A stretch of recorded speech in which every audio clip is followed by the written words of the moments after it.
Good morning. Yo, what's up?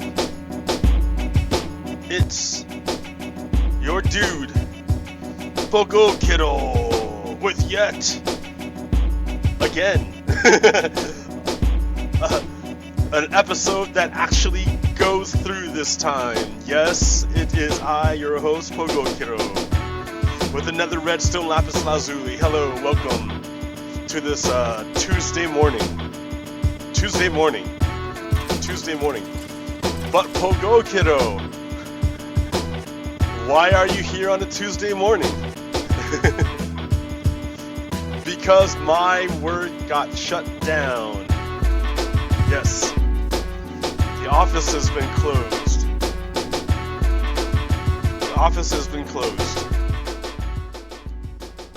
So yeah, what does that mean for me?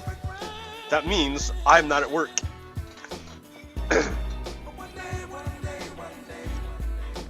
And I can do the show I intended to do on Sunday, but ran into difficulties. So this time I'm ready. All right.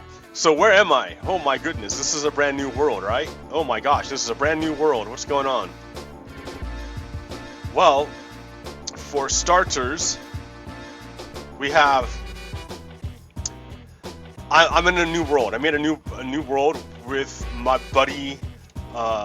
Zombie Annihilator. Now you may remember Zombie Annihilator from his amazing work in my other world. He made the Tree of Life, and he made that circle. And so I was talking to him on Facebook, and I'm like, hey, anyone want to make a new world with me? He's like, yeah, dude, let's do it. I'm like, all right, let's do it. So here it is. So we made a new world, and we spawned on a tiny little island. And I was gonna set up shop on the tiny little island, but he's like, no, I'm going exploring. And he found this village, and made a base in the hill. And he under the hill, he found a skeleton spawner. So I showed up, and I like carved out the middle of the hill, basically. Just carved out the middle of the hill to suit my needs. Meanwhile, he made like this amazing base. Look at this thing. Look how amazing this is. It's like a homestead. I like the way the roof goes in two different levels, two different directions. That one goes this way, and this one goes that way. It's pretty cool. And then he's got the enchanting room here. And it's full power, I guess. It's full power. I should bring some materials over so we can do some enchanting. He's got some crafting tables. He's got his storage. This is to his... Oh, it will be to his mine when he gets there. This is his smelting room.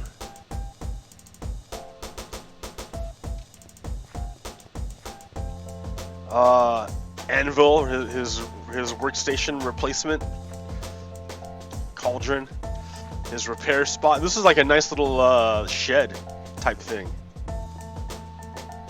Yeah, nice design. I like it. His little furnace right here. And then suppose he needs to go back to living. He comes up this way, where he finds his bed. And look how nice this is. Nice little... And if you want to look outside, you can look outside. They're like shades. Of course, what do you see? You see the... you see the sugarcane farm. Sorry. I kind of put it right in the... Oh, sorry. Yeah, he probably intended on seeing the sunset or sunrise. And I just blocked it. Oh no. Yeah, this is the Navy Nexus Zero-Tick farm. I just adapted it for sugarcane, that's all. We got one villager over there chilling, sort of. I need to fix this, but yeah. Chilling. Do I have any? I have slabs.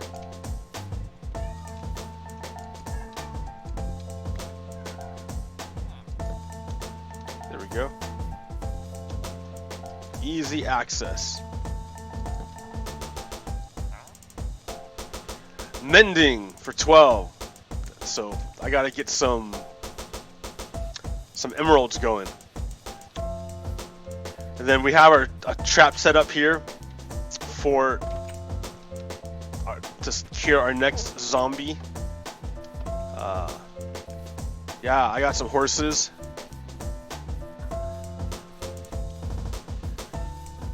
This little training run for the horses. This is 2 blocks. If the horse can jump up 2 blocks, they're a good horse.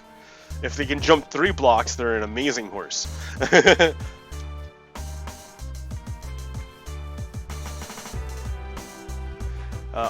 Passive sugarcane farm. I mean, back before I made the 0-tick one. Another portal, the farm. Now this here, I like this. This is the fuel breeding complex. So it's a combination of many things. This is Navy Nexus's 0-tick kelp farm. And with this amazing kelp farm, I have to fix it all the time. But when I get this thing going,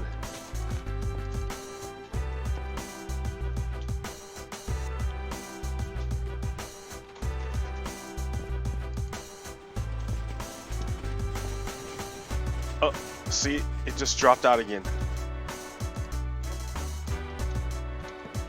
The sand is temperamental.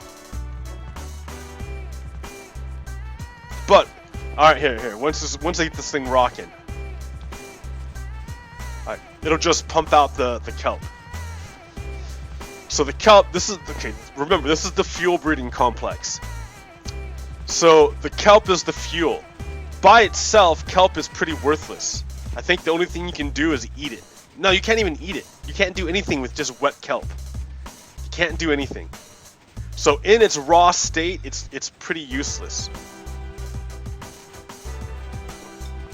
Like, not even a point in picking it up. So what happens, I put it in this water stream, in the fuel stream, where it is moved over to this water elevator.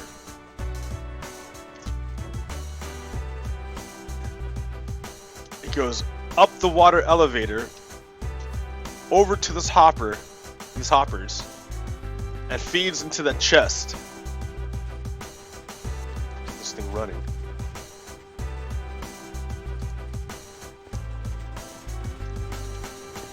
It feeds into this chest. This chest then feeds the fuel into the kelp, the raw kelp, into these furnaces where they're dried. And then when they come to the bottom, down here, the kelp is dropped off. The dried kelp is dropped off in these containers. And then let's see. I need to make room. Let me just make some room real quick.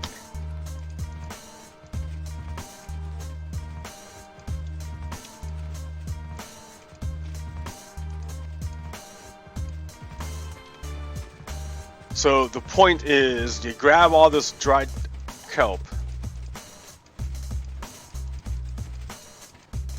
that you're making automatically, and you make kelp blocks. Tons of dried kelp, unlimited kelp, which we cook to make dried kelp. Then with the dried kelp, you make kelp blocks.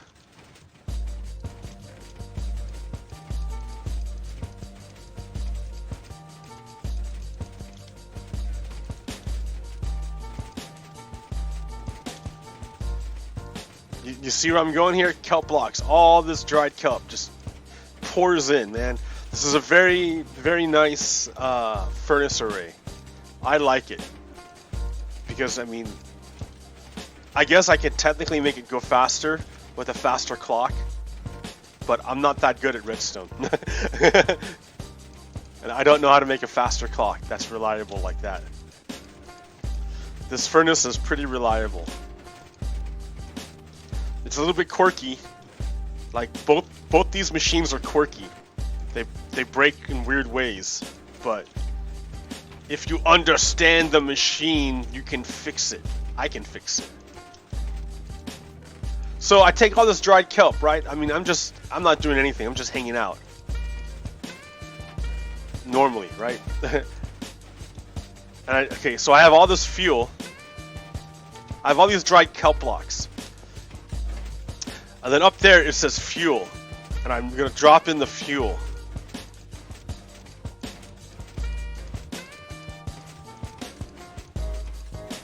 Yeah, it's realms, so it's a little bit funky.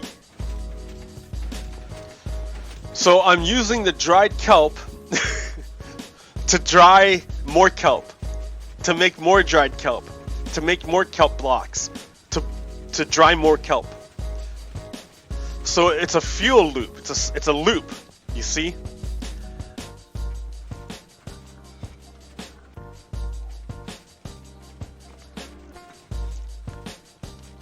And God, this machine breaks all the time. Oh, I need some of that kelp. Come on, give me, grab some. No.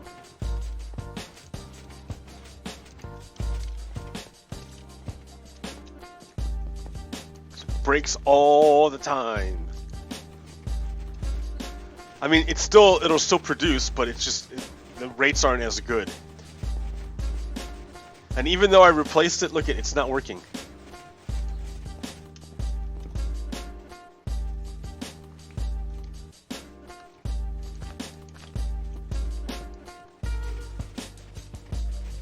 And there it's going.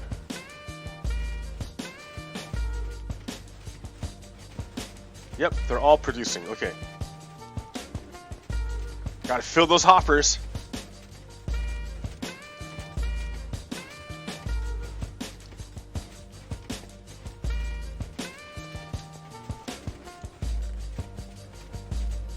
So yeah, basically this loop, this cycle produces fuel. Because I can dry more kelp than it takes to make a kelp block. So by using one kelp block, I dry 20 pieces of kelp. And with 20 pieces of kelp, I can make 2 kelp blocks and have a little bit of kelp left over.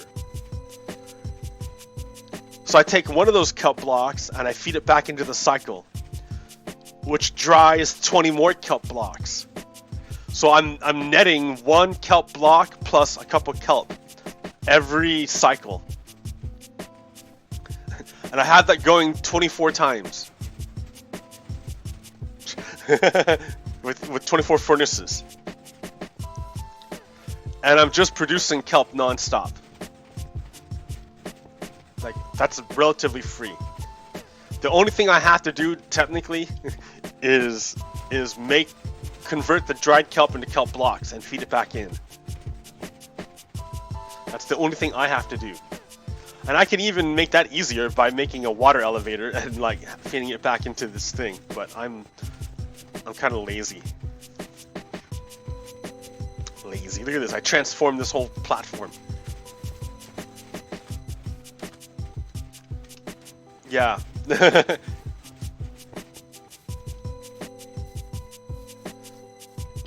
Okay, so why did I spend all that time talking about this in Minecraft? Because there's something similar in the real world that I want to talk about, that I've talked about before. I'm gonna get some coffee, another cup of coffee, the last dregs of it, and then I have to make a new pot.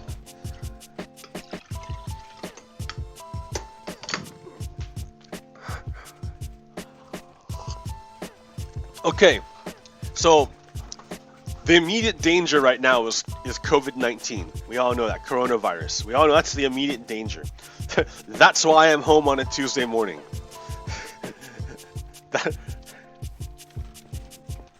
So the immediate danger, the danger right in our face, is the coronavirus. That's why everyone's staying far away and from each other, and I'm not at work, because putting a bunch of people inside a building together is bad news. I mean, you'll spread a virus that way. Okay. But the other major problem, the other big danger that we're facing, the one right after it, well, the one right after it is Donald Trump and fascism. Damn it. So immediately we have COVID-19. Behind that we have the fascists, the Nazis, the Donald Trump, the Republicans, those guys, the billionaires. Okay, and then behind that, bigger than all of them, is climate change. Like, we have to defeat the bosses, the mini bosses, in order to get to the main boss, which is climate change. So what's the deal with climate change? The reason why climate is changing is because what we're doing to get energy in the real world, we don't have redstone. In the real world, yeah, redstone in the game, in Minecraft, it's amazing. And this is what broke my head in the very beginning of when I played Minecraft. Oh, I should just go get stuff from that in here. The thing that broke my head about Minecraft when I first started playing is that you don't, like, power, energy comes from literally everything. And it doesn't get consumed. It doesn't, like, some things burn up, but other things don't burn up, and they go forever. So you can turn things on forever. So what am I talking about? Like, to me, it didn't make sense to make a button by itself, because a button is just, it doesn't do anything. It's just a button. The button has to be, like,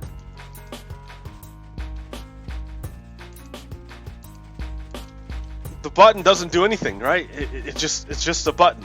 But no, in Minecraft, if you put a button on something, you produce power. You make electricity, which shoots down this and powers that rail. So that broke my head. I'm like, that's amazing. How do you get energy out of nothing? That's insane. That's what took me so long to understand in Minecraft. I thought you had to have a structure to generate electricity first for the button to work, but no. Just putting a button or lever on something. Putting a lever makes power, makes electricity. In the real world, that doesn't work. In the real world, you can't do that. If you stick and turn it on, if you take a stick and stick it in a piece of rock and turn it on, it doesn't make electricity. It doesn't work that way in the real world. But in Minecraft, it does. That's why you can have this machine going non-stop, because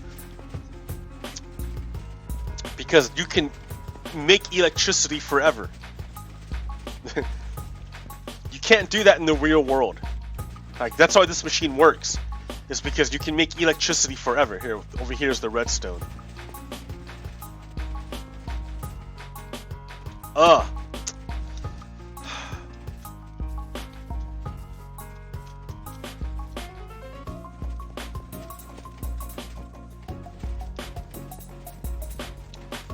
Yeah, see, so you can make electricity forever in Minecraft. That makes machines run forever, and the machines never break. I mean, technically. Like, the piston's never gonna break or wear out.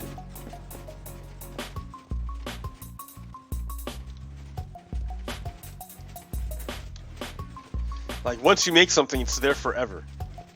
Well, yeah. Okay. So, but in the real world, the only way we get electricity is by running, mainly by running, spinning a turbine. Yeah, take a turbine and you spin it, and it makes electricity. And the way we spin a turbine is either with hydroelectricity with water, but we don't do that anymore because that, like, it's bad to do that to rivers. Or do it with steam. So how do you make steam? Well, you can make steam by burning coal, which is what what a lot of people do. They burn coal, and you burn the coal that heats the water, and it spins a turbine to make electricity, to make machines move. Or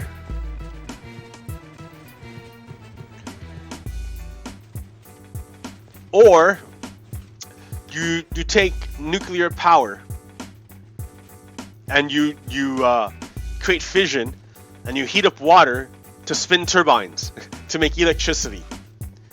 Or you stick a windmill up in a field, and the blades turn, which is spinning a turbine to make electricity. Like, generally, you're spinning a turbine to make electricity. You don't get free energy like this. You don't get free, this is like amazing. This is like insane. Like energy out of nothing. That's crazy. Generally, you need to burn something to get energy. Like, unless you're doing solar power, which is different. Yeah, even geothermal energy. What do? You take heat from the earth to boil water to spin a turbine. It's all spinning a turbine. A lot of it's spinning a turbine. Okay, so the way that we've been doing it for a long time is either with coal or with oil. Because, I mean, that's, there's not a whole lot of rivers. There's not a whole lot of geothermal energy everywhere. There's not, wind turbines, don't generate enough electricity for industrial purposes.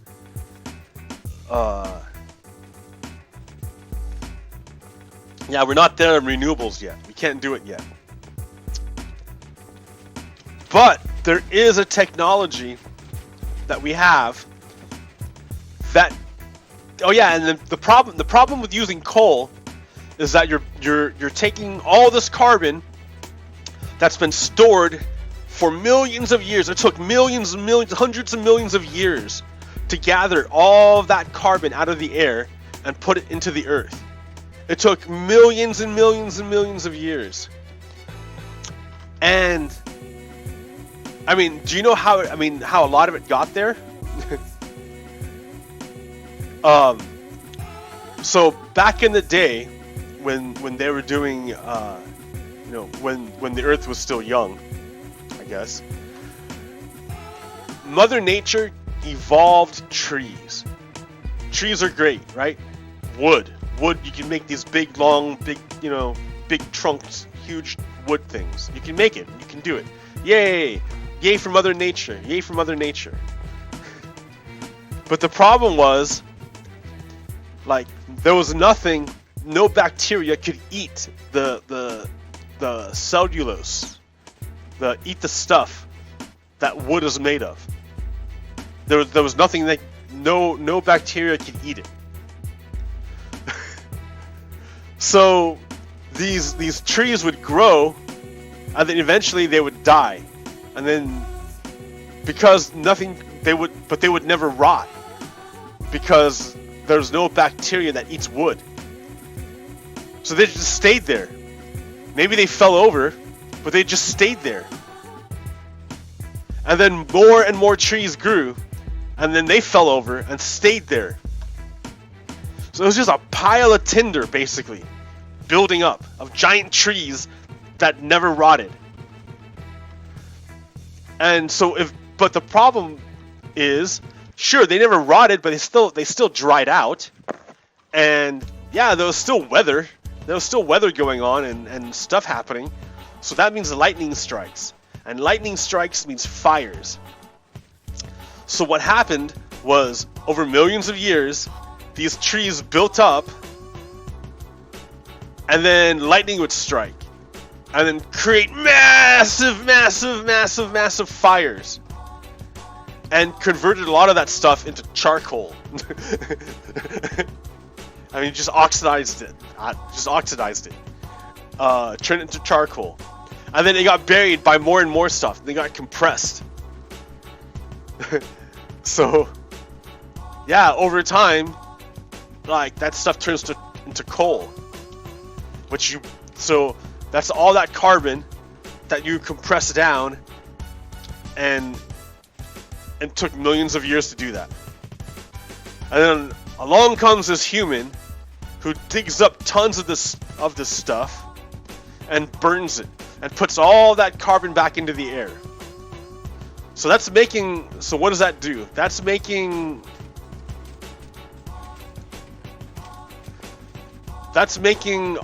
see, this machine broke.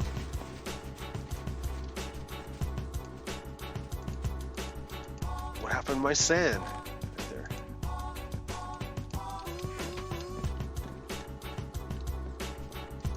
So putting all that carbon back into the air has the effect of changing the environment, changing the amount of heat that is trapped, the amount of energy that is trapped inside in this ecosystem. So that's changing the weather patterns, and when you change the weather patterns, you change agriculture, and then when you have problems with agriculture, you don't have food to feed your people. Let alone all the damage that's caused by extreme weather, whether it be hurricanes, tornadoes, storms, floods, droughts, heat waves, cold snaps, whatever, man. Like, all of that requires more and more building, like stronger building, and more things to insulate you from the weather. But to make those things takes more energy. We don't have redstone in real life. So where do we get that energy? We burn coal or oil.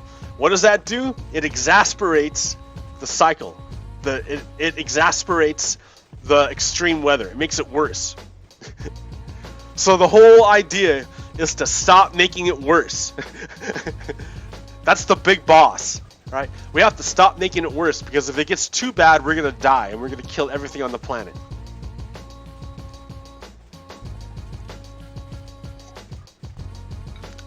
So the way we're making it worse is that we're burning this oil. So the first thing we have to do is figure out a way to get energy, like redstone, right? to get the cheapest energy possible that makes the least amount of waste. Well, right now we got our wind power going and our solar power going, but I don't know if that's going to be enough by itself. We need something, because that's not going to replace oil. So we need something that can replace oil. What would that be? Well, the only thing we have, the idea that I've been pushing, is a nuclear reactor.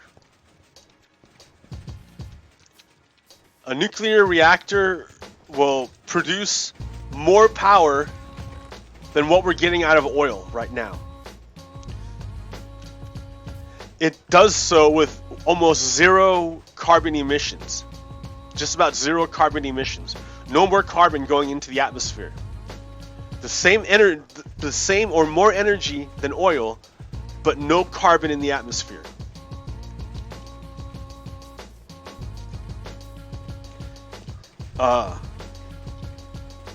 And it breathes its own fuel. And that's what I'm talking about. It makes its own fuel. You stick in some crap that's not useful for anything else. You stick crap in there. You stick it into the machine, and the machine changes it from crap into fuel, which you feed back into the machine to yeah, look at that, it's overloaded.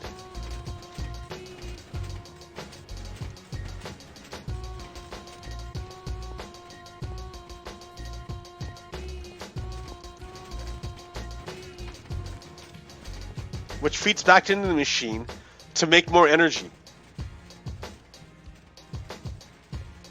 And you get more energy out of it than you put into it. See, I'm gonna let it go because like already it can't even keep up with that up there. I need to figure out a way how to save that.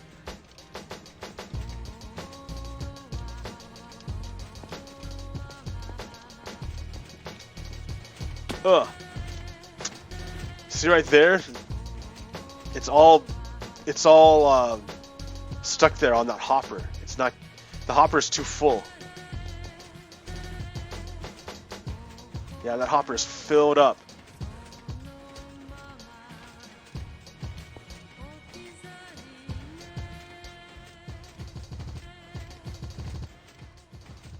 Huh, let me see, how can I fix that?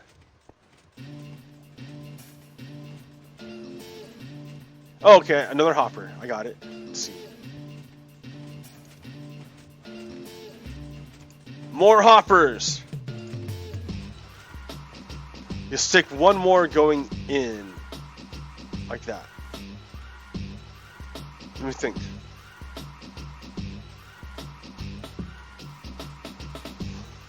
Okay, one going... Okay. I see. Anyways, that's the idea, right? The idea is to change our energy source to this breeding reactor because it's a beautiful idea. Ah, I did it again.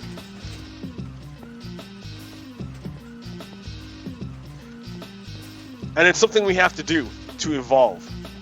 We can't be getting our energy from coal anymore. That's just dumb. Not there. That's right here. Okay. So I need you. Oh wait, no. That's the problem.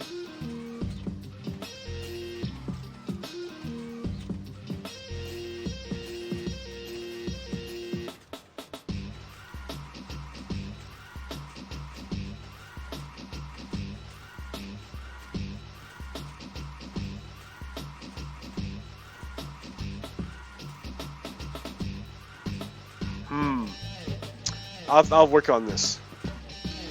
Okay, that's one thing. Is we need to change the way we get our energy. Alright. The next thing I wanted to talk about is the coronavirus. That thing is in our face. I'm home on a Tuesday morning to do this, able to do this show because my work closed down.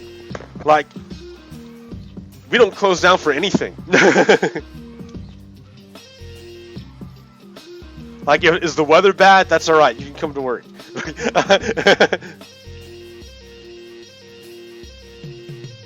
Like, are you not feeling well?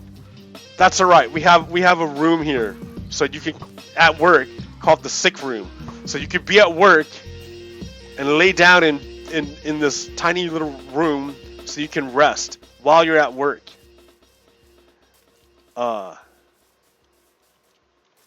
But Jack, you're gonna be at work.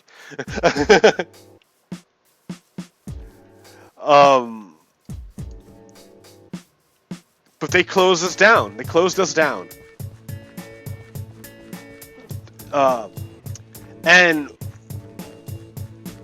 like, what do? We process claims for Social Security disability at the state level. That's people's, Social Security checks that they're waiting for. And we closed down. Like, that's crazy. So people are looking to get, like, everything's frozen up. It's like in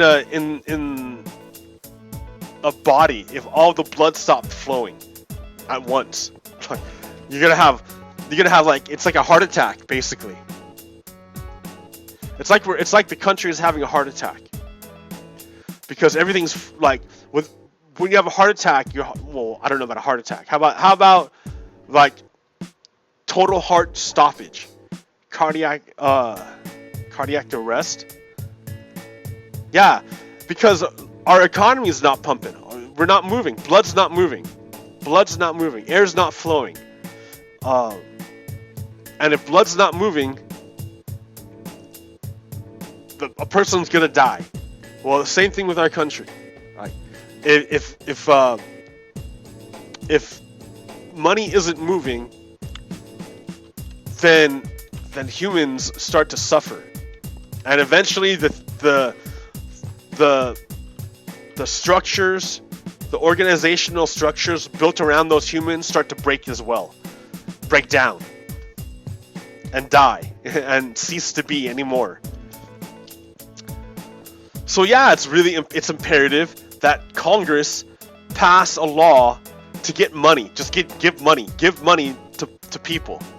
Like, don't worry about, I mean, oh man, I don't want to say don't worry about businesses, but that's not my area of expertise. I do know that humans need money. They need it quick. Not to like go out and have a big party, woo, big party, because really, honestly, where are you gonna go? We can't go anywhere. We're all locked down from this killer, invisible enemy. Like, we're all like holed up in our homes. So it's not like we're getting money to go on a spending spree. We're getting money. You give the people money, so the people can give the money to the next person in line, which is going to be the people who they owe bills to. The power company, their credit card company, their student loan bills, their mortgages, their medical bills, their cell phone bills, their cable bills, their internet bill. People got bills coming in. Like, you don't give money to people so they can go out spending. You give money to people so they don't fall behind and go into debt to all these other companies that still want their money. And the companies themselves are immune to the virus. Well, on one level, immune to the virus, but since the companies are built on humans, no, the companies are going to die too, like, if you're not careful. So, for example, perfect example, Reno News and Review. Reno News and Review was a newspaper. Is a great news, like a weekly newspaper from Reno, Nevada. It had a partner, like it was partnered with a company, like it had like another part of its company in Sacramento and Chico. So they had the Sacramento News and Review and the Chico News and Review. Well, the Reno News and Review shut down, ceased to be, because of the work stoppages on everyone.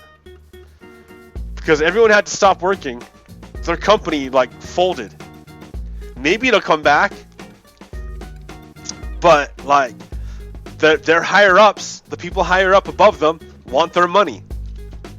Like, the office space isn't free. If you want to keep your stuff there, you got to pay, the company. And the insurance is going to want its money. The insurance company wants its money. So they're going to. So all these other companies are saying, hey, give us money. So if they're not getting money, if they can't run a business, if they can't keep the cash flow flowing, if they can't keep the money flowing, they can't work. They can't live. They're going to die. And yeah, companies are dying. So yeah, Congress needs to get on the ball here and get something going. But you have to make sure that the money goes to the places where it's needed. And it's not being, like, hoarded by billionaires again. Okay. The next thing is that Donald Trump and the Republicans have done a terrible, terrible, terrible job of confronting this virus. Look, guys, I'm at home on a Tuesday morning. I'm making more coffee, by the way, so I'm off camera, but I'm still here. I'm home on a Tuesday morning instead of at the office working for the people and for myself.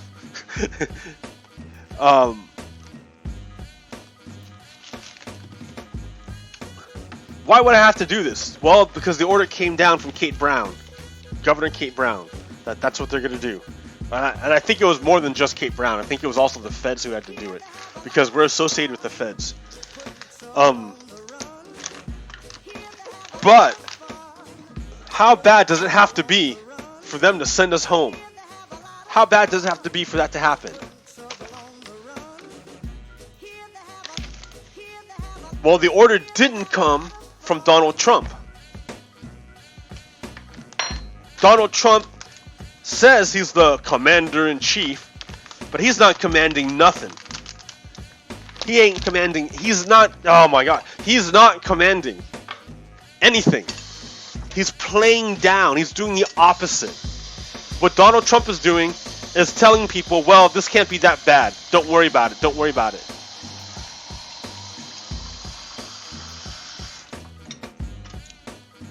And he's not coordinating the states on the higher federal level. He's not coordinating the states. He's not ordering companies to produce supplies. He's not managing the competing priorities of the states who all want equipment. You know, they all want that equipment. They all want those ventilators. But some states, like California, have huge purchasing power. Huge economies, and they can outbid smaller states for these for this equipment. Well, that's not necessarily fair to the smaller states. We're all Americans. We're all Americans. So what needs to happen is there needs to be some kind of coordination on a federal level, and that coordination isn't happening because Donald Trump is failing as commander-in-chief. He can't organize anything. As a chief executive officer, he's failing. He fails. His organization, his execution is awful. Part of his job is to protect Americans. That's his job. And the way he's wielding government is like a mob guy. He like a king. The way he wields government is like a king. He doesn't use government to protect the people. Instead, he uses the government to protect the rich, and he lets the people suffer. How do we know this? Because at his press conference, the one big press conference on Friday, he called in the Rose Garden. He called up all the industry leaders in the United States to show how strong was the American economy. That's what his big deal was. That's what he was worried about. He didn't want to reassure Americans. He didn't want to command these companies to do something that might be less profitable for these companies, but very important for regular Americans. He didn't command them to do any of that. No. All he wanted to do was show off how strong the American economy was. He doesn't care about humans. Donald Trump does not care about humans. He only cares about business and money, the rich people.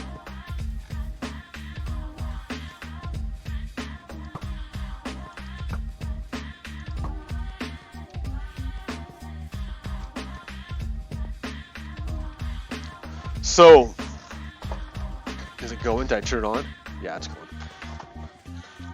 So Donald Trump is a bad guy. He's a bad man. Republicans are also bad. I mean, the first bill by the Republicans, the Senate Republicans, was awful. It was done totally by Republicans only, no Democratic input. And this bill was basically a $500 billion giveaway to Trump properties, because there would be no oversight. It would just be Trump's friend doling up the money. Where do you think he's going to put it? We won't know because they don't have to tell us. So, that was the Republican plan. And the Democrats are like, no, we're not playing this game. No. Okay. So now they're working on another deal. Hopefully they'll get it done because, yeah, Americans need this money. We need this blood flowing.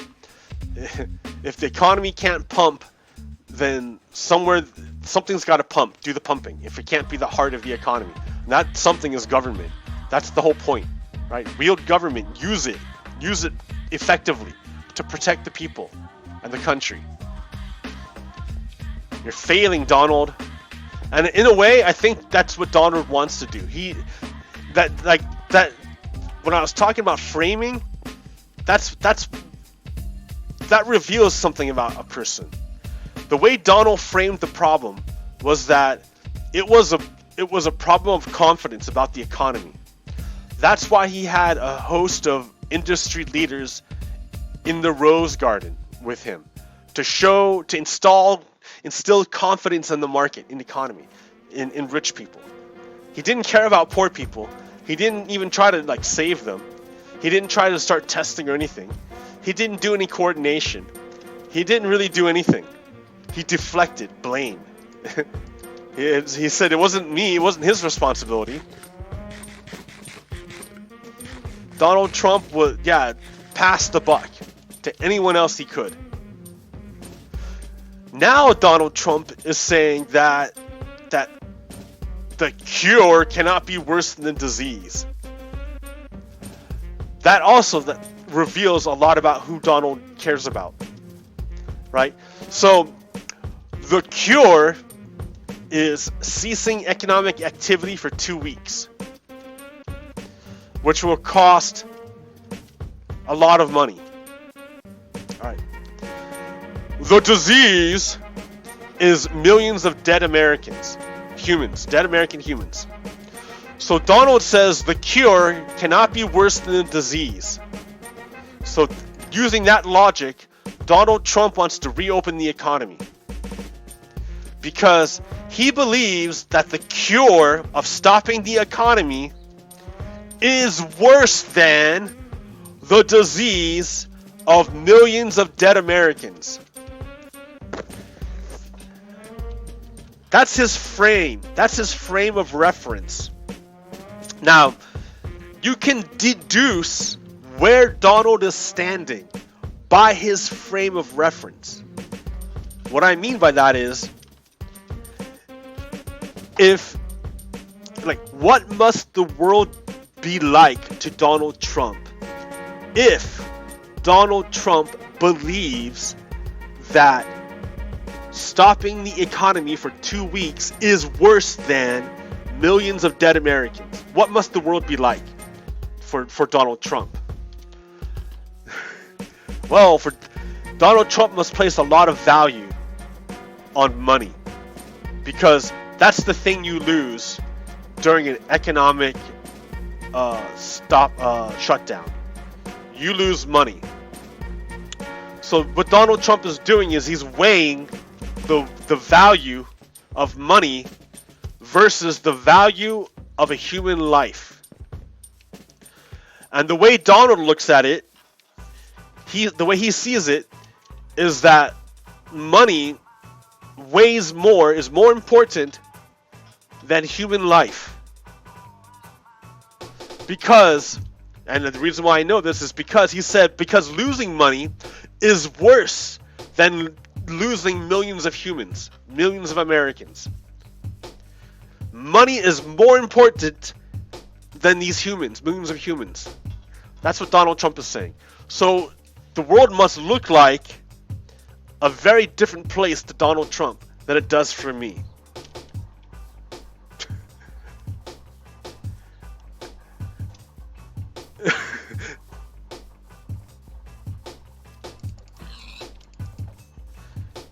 Human life is really important. I don't care if you're an elderly person.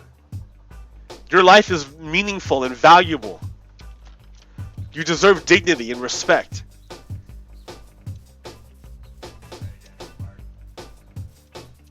I don't care how old you are. You deserve dignity and respect. You're human. You're a human being like me, like everyone else.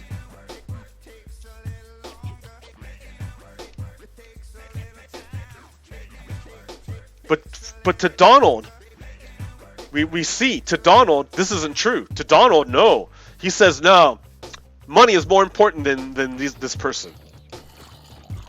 I would rather this person die and me keep money, is what Donald Trump is saying. So the way the world looks like to Donald Trump is very different than the way it looks like to everyone else.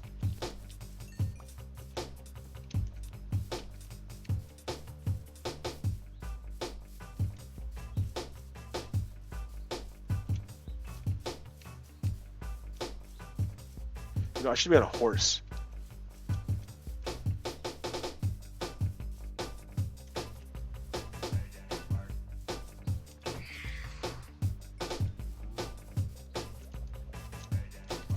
Yeah, the way the world looks like to Donald Trump is kind of evil.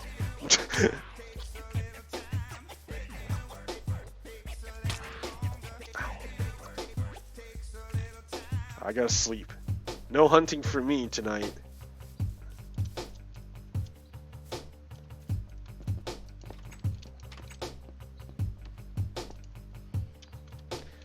Monsters are nearby. Where are they?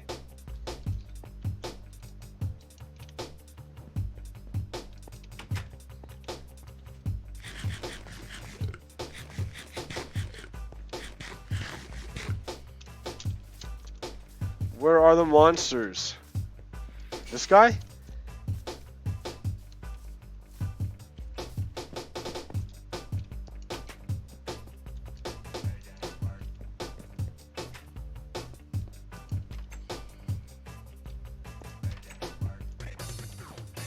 I don't get it, dude. Why do you mean monsters nearby? I don't see anything. There it goes. Coffee.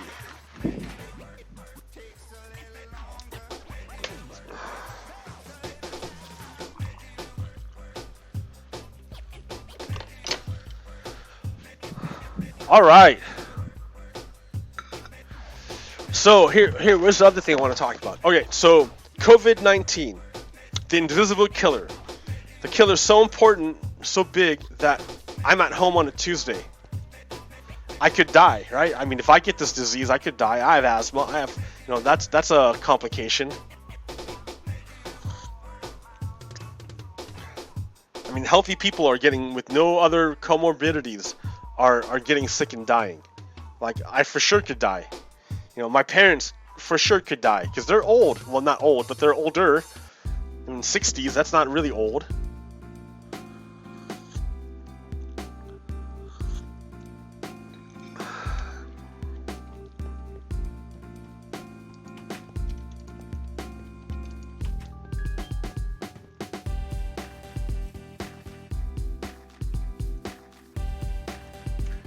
Man, if I survive this, I want to I want to take my parents somewhere nice. Life is short.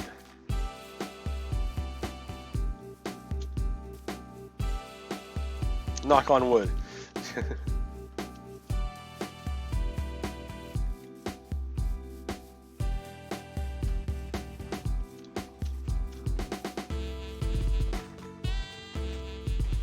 Produce that fuel. Oh, it's running out. What's going on? No fuel? Oh yeah, I'm out of fuel. Here, I gotta produce more. Produce more fuel. I need sand.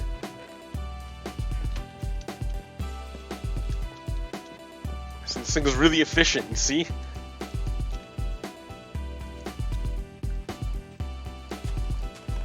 I have to constantly keep it fed with fuel. And like right away something breaks. Look at that, too. How do you fix that? I don't know.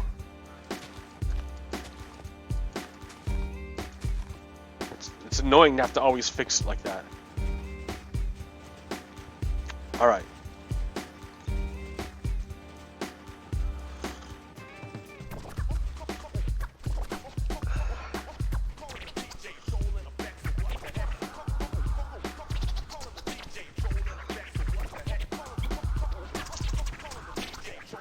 So, supposedly, I guess this week is the week it gets super bad. If you listen to, social media, there are nurses who are, like, saying it's awful.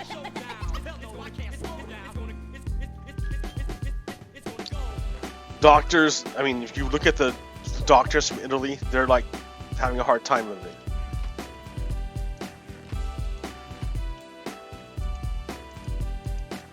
And here I am on a Saturday, or on a Tuesday, at home.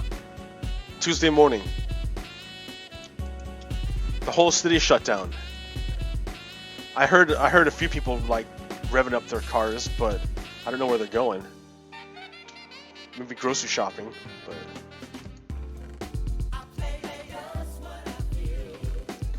So it's a big deal. It's a big deal. Things are going down. Yeah, meanwhile, Donald Trump and the Republicans are trying to consolidate more and more power. I told you, those guys are Nazis, right? Nazis also don't give much regard to human life. So, like...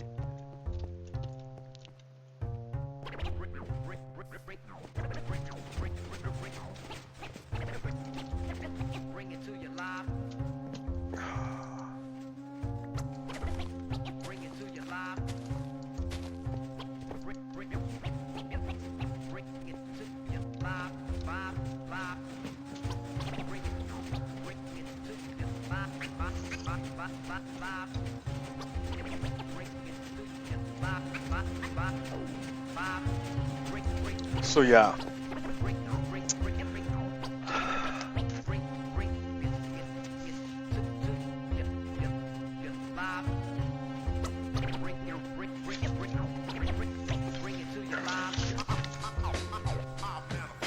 Donald bad. The cure cannot be worse than the disease. Jerk. Health insurance tied to employment. That's the other problem. How dumb is it that our health insurance is tied to employment, especially now that people are losing their jobs because the economy stopped. Like, it's so dumb. Plus, the way that only the elite are able to have get tests. Like, no one else can get a test, but the elites get a test. Like, if you're an elite, sure, you can get like an elite athlete or whatever, an actor, like a politician. Sure, you can get a test, but not if you're a regular human. No. I think we're like it's very revealing as to what's going on in the country, this United States. Like, things are like, the facade is being ripped off. The Gilded Age is over. The second Gilded Age is over. The rot that's been in the United States for the longest time is starting to be revealed. But yeah, because if you're rich, Donald Trump believes that if you're rich, you'll be fine. Don't worry about it. You'll have your own ventilator. You know, you don't have to go to the hospitals like all the regular plebs. Like, if you're rich, you'll be fine. To Donald Trump, he's a social Darwinist. The rich are rich because they're better. And the poor are poor because they're worse. So if the poor die, it's okay. It's just social Darwinism. That's why Donald Trump is a bad guy.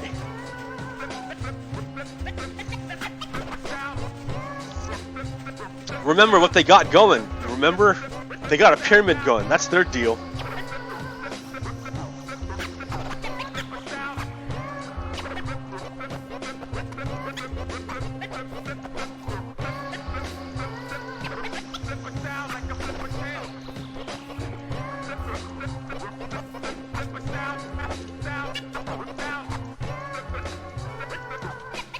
They got a pyramid going. That's the structure they want in society. That's the structure they're making. So they're at the top, and we're at the bottom. Right. So if you die down here, it doesn't matter. There's lots of us. It doesn't matter to them up here. To them, it's better for the structure, to maintain the structure. That's the world they want to create. Which is very different, because to them, God is up there, and the only way to get to God is through the rich. So you have to be rich to be up here. And everyone else down here has to support these guys up here. That's their perspective, looking down like this. But the whole world is just for them. They're at the center. That's what they see. But to the rest of us, we're like, no, buddy. We see it from all these angles. No. That's not the way it is. The way it is, you want to knock this guy down and make a circle.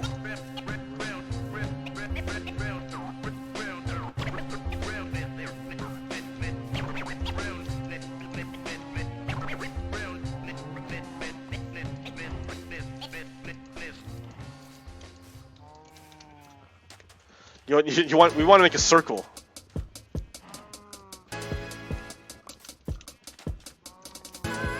with the form of the good here, and everyone trying to get as close as possible to the form of the good. So we have two different structures. Donald Trump and the gang are over here, and we want this over here.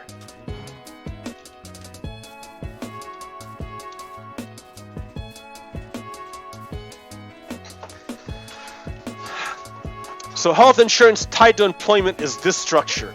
It puts the power up here, and the lowly plebs at the bottom have to scramble to make sure they get employment so they can keep themselves alive, because their value is less. It doesn't matter if they get knocked off because they're poor. It doesn't harm the structure. But over here, we want everyone as close to here as possible. Right.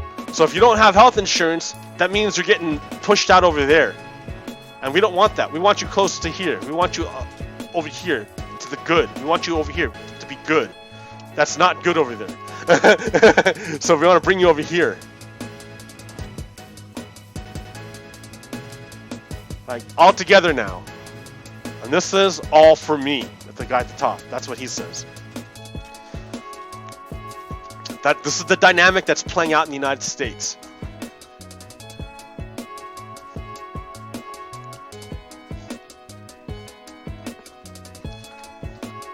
And it's being revealed by Donald Trump and the Republicans, what the world looks like to them, based on how they frame things. And I hope after all these years, you know what my deal is.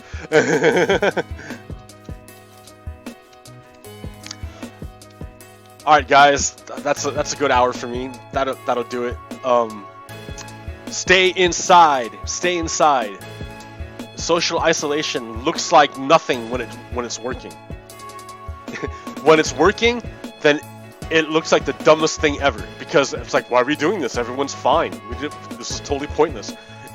If that happens, then it's good. It means it worked. So that's an example of it being counterintuitive, right? If we do social distancing and it's working, it will look like the dumbest thing ever, because no one will get sick. So in this instance, the good thing is invisible.